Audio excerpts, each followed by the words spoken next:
this right here is Cuthbert in the Jungle. It's a really cheap, really awful clone of Pitfall. Now, one of the things that makes this game fantastic, and I say that sarcastically, is if you hold down the button, at least it does use button to jump. It doesn't use up to jump, but if you hold down the button, you just jump straight up.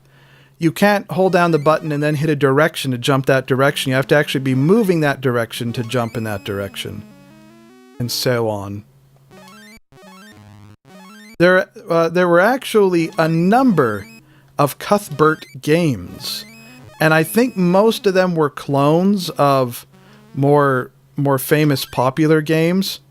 And this is Cuthbert in the Jungle, a clone of Pitfall.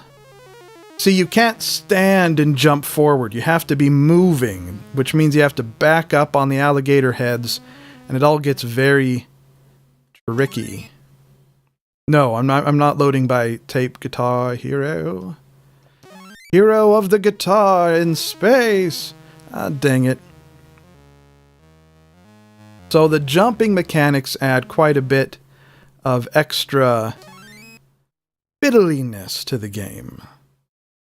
But, you know, it wasn't uncommon for these sort of cheapo, especially the cheapo clone Commodore 64 games, to have questionable controls, and this is certainly one of them.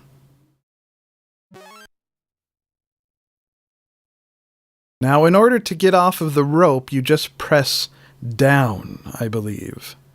That.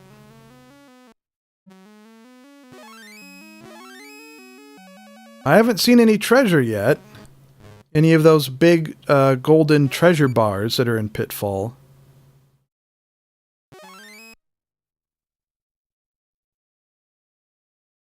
I suppose that's supposed to be the scorpion thing below us in the level.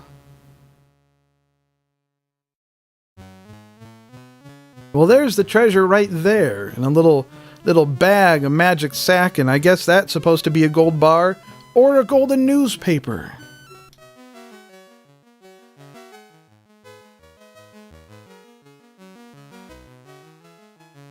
You can't start controlling your character until the intro music is done.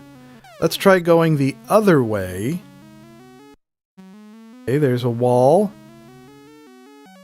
And it looks like this other direction is not going to be particularly viable. It also looks like jumping out of the hole might not be possible. I mean, get this, you go up the ladder, and you press left and right, nothing. You hit the jump button, you just jump straight up, nothing. You hit left and right and jump, and nothing. There we go.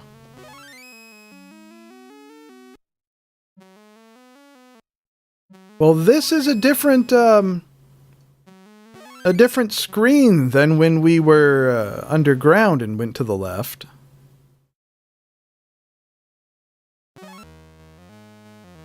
That worked wonderfully! But that's interesting. It restarts you at the left side of the screen, not the side that you started the screen at. So that lets us skip all of this junk.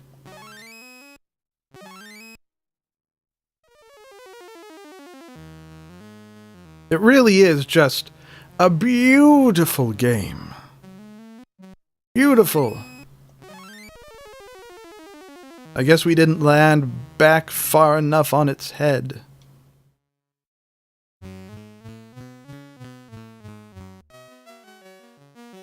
Okay, we'll head to the right this time.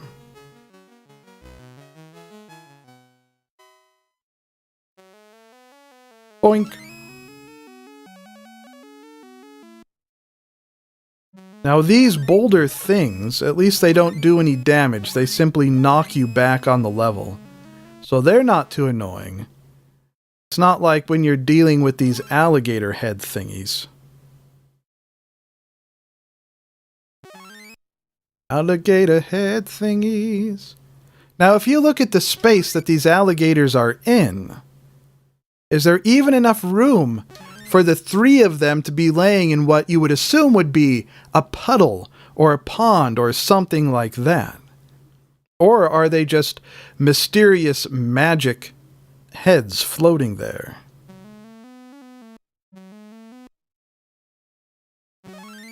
Nope, didn't time that one right.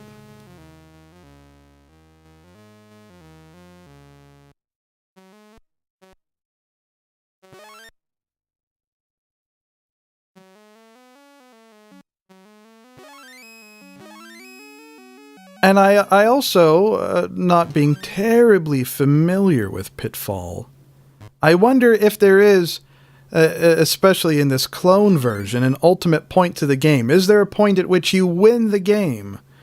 Or is it just to try to get as many points as you can?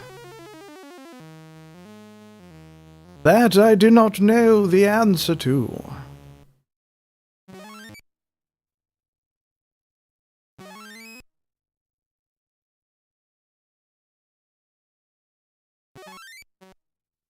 Whoop.